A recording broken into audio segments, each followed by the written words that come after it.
რატომ ეზრდება ბიზნეს საოპერაციო ხარჯები ამ და სხვა სიახლეებზე გიყვებით რამდენიმე წუთში.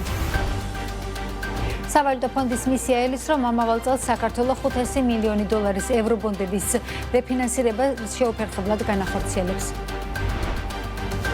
ფიჩმა საქართველოს რკინიგზის რეიტინგი უცვლელად BB- დონეზე დაადასტურა, რეიტინგის პროგნოზი კი სტაბილურით განსაზღვრა. კაიროს ლოჯისტიკი ფოჩი A-კლასის საბაჟო საწყობს აშენებს, საწყობს ექნება რკინიგზის 2 ჩიხი და ერთდროულად 13 ვაგონის მიღება შეძლებს. კომპლექსის მშენებლობა 2026 წლის აპრილის ბოლოს უნდა დასრულდეს. საერთაშორისო ბირჟაზე ნავთობის ფასი მკვეთრად მცირდება, ამჟამად ბარელი ბრენტის ფასი $60 ფარგლებშია, WTI-ის ფასი დაახლოებით $56, რუსული ურალსის ღირებულება კი $51-მდეა შემცირებული. მოგესალმებით, ეს BMG რეგიონის წამყვანი ბიზნეს მედია სააგენტო საქმიან ამბებს BMG-ს გუნდთან ერთად ნინო ტაბატაძე წარმოგიდგენთ. ეკონომიკის 6%-იანი ზრდა და რეფინანსირების განაკვეთის 50 საბაზისო პუნქტით შემცირება. გალთენ თაგართმა 2026 წლის ეკონომიკური პროგნოზები გამოაქვეყნა. ჩვენი პროგნოზით 2026 წელს საქართველოს ეკონომიკა 6%-ით გაიზრდება, რასაც ხელს შეუწყობს სოლიდური სავალუტო შემოდინებების გაგრძელება, განსაკუთრებით ტურიზმიდან, რომელიც შემოსავლებით $4.19 მილიარდ მიაღწევს, ასევე ლარის სტაბილურობა და ინფლაციის ტემპის შენელება, რაც სამომხმარებლო და საინვესტიციო განწყობებზე პოზიტიურად ისახება, აცხადებს გალთენ თაგართი, რომელიც ძირითად რისკებად პოლიტიკურ და გეოპოლიტიკურ გაურკვევლობებს ასახელებს. ორგანიზაციის პროგნოზით მომავალ წელს ინფლაციის კლების ფონზე გაგრძელდება მონეტარული პოლიტიკის შერბილება და მოსალოდნელია, რომ რეფინანსირების განაკვეთი 50 საბაზისო პუნქტით 7.9%-მდე შემცირდეს.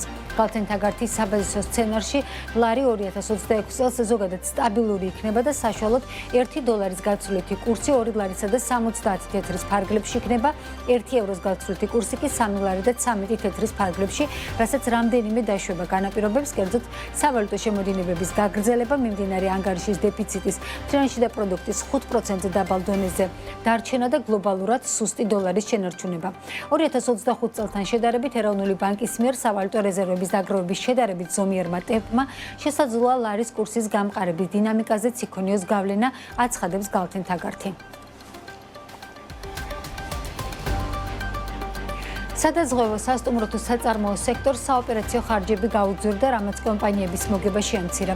როგორც კომპანიები აცხადებენ, ყოველდღიური ოპერაციების განხორციელება უფრო ძვირი უჯდებათ. ხარჯები ზრდა დაკავშირებულია კადრებთან, ტექნოლოგიებთან თუ ადმინისტრირების საკითხებთან, რაც ბიზნეს ოპერირებას უძვირებს. რამ განაპირობა ბიზნესის დანახარჯების გაზრდა და როგორ უმკლავდება კერძო სექტორი მზარდ ხარჯებს? ეკა გაზდელიანი გვერდდება. ახლა შეფასებებით ეკა გისმენთ. მოგესალმები ნინო, ბიზნესის წარმომადგენელთა ნაწილი ჩივის, რომ გაეზარდა საოპერაციო ხარჯები, განსაკუთრებით კი სახელფასო დანახარჯები და მათი განმარტებით ბაზარზე ერთი მხრივ კვალიფიციური კადრების მოძიება ჭირს, მეორე მხრივ კი ამავე კადრების შესანარჩუნებლად მათ ხელფასების ზრდა უწევთ, რაც ძირითადად ინფლაციური წნეხიდან მომდინარეობს. თუ გადავხედავთ სტაქსატის სტატისტიკასაც, ვნახავთ, რომ 2025 წლის მესამე კვარტალში ბიზნეს სექტორში დაქირავებით დასაქმებულთა ხელფასი 10.9% თითქმის 231 ლარით გაიზარდა და 2421 ლარი შეადგინა. განსაკუთრებული ზრდა დაფიქსირდა ინფორმაციისა და კომუნიკაციის, ასევე მშენებლობის სექტორებში. გაზრდილია არასამეწარმეო და საფინანსო სექტორში დაქირავებით დასაქმებულთა საშუალო თვიური ხელფასიც 10.3% და მან 2009 ლარი შეადგინა. როგორც ჩვენთან საუბარში მცირე და საშუალო საწარმოთა ასოციაცია განმარტავს, ხშირ შემთხვევაში ბიზნესი ამ პრობლემას საკადრო ოპტიმიზაციით ან პროდუქციაზე ფასების ზრდით პასუხობს. ყველა ვარიანტში ხარჯების ოპტიმიზაცია ამით იწყება, იმიტომ რომ შეიძლება ეს მატება, ამიტომ ხელფასება და აკომპენსიროს სხვა რომელიმე ხარჯი. არ მოუწიოს ფასებას და პირველ რიგში ამით იწყება. ნუ შემდეგ როდესაც ფიქრება დათვლილია და უკვე რაოდენობასთან შესაბამისობაში ჩვენ თავს ვთქვით, ესეც არ არის ჩვეულებრივი ნორმალური პროცესია და ბიზნესი ამას ისედაც აკონტროლებს, იმიტომ გარემო იცვლება, ფასები იცვლება, იქიდან გამომდინარე რომ დეფიციტია პროფესიული კადრები, ძალაუფლება მათ ხელს და ისინი ითხოვენ უკვე გაზრდილ ხელფასებს, შემთხვევაში სხვა ალტერნატივები აქვს, ამ მექანიზმს დაყოლებს,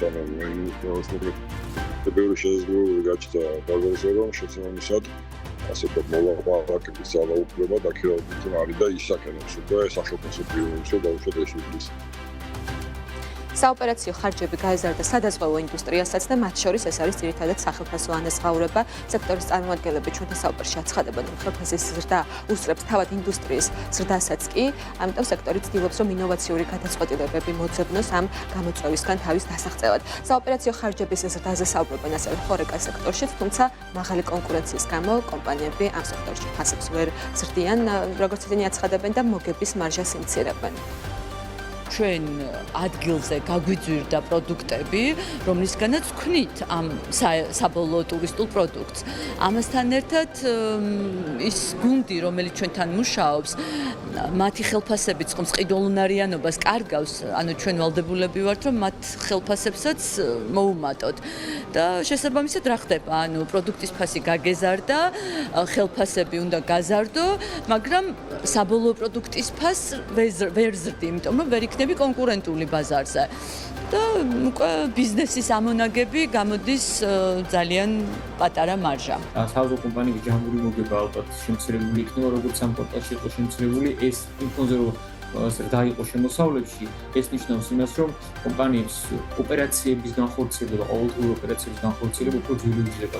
ეს იქნება დაკავშირებული კადრებთან, დაკავშირებული ტექნოლოგიებთან თუ დაკავშირებული ნებისმიერ სხვა საოპერაციო დანახარჯებთან კომპანიის ადმინისტრირების დანახარჯები უფრო ძვირი უძლებათ. შესაბამისად ეს აისახება შედეგებზეც, ახსნების გამოქვეყნებული მონაცემებითაც კი საშუალო ხელფასი საქართველოში გაიზარდა.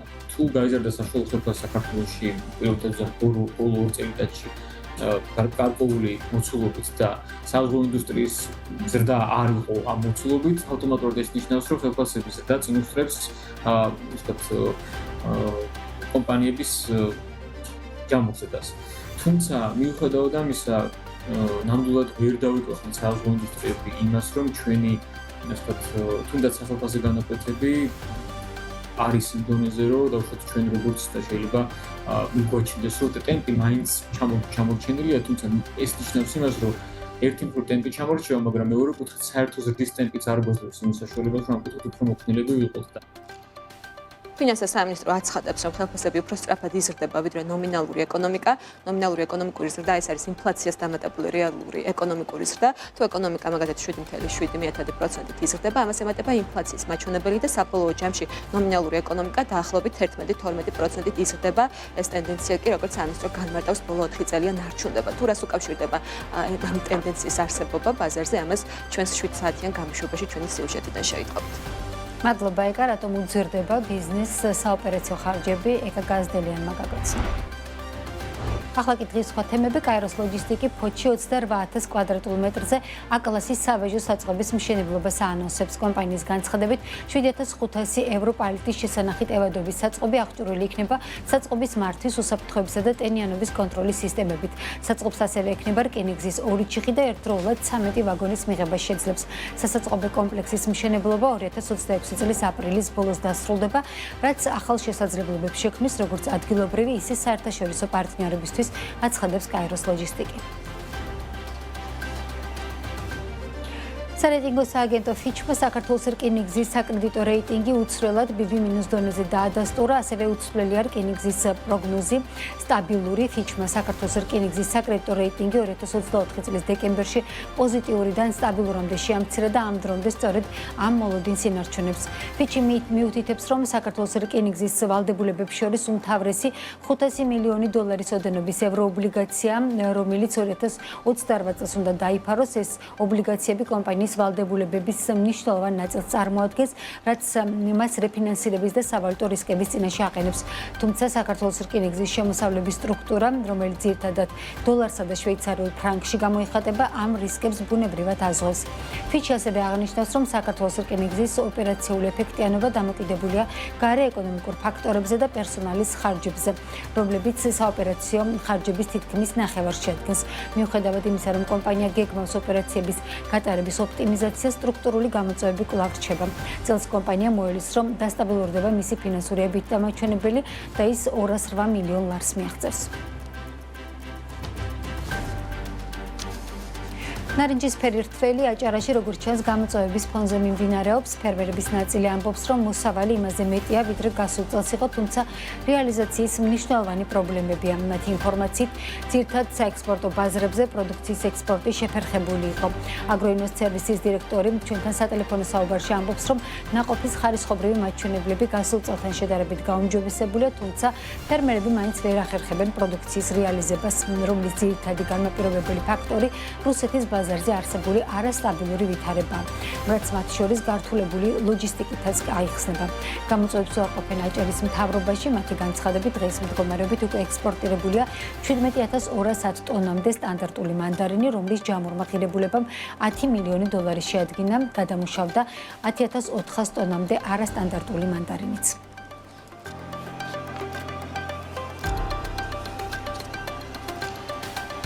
საქმის კურსი ამით დასრულებულია. 7 საათზე თქვენთვის საქმიან ამბებს ანა ლაპიაშვილი შეაჯამებს. ნახვამდის.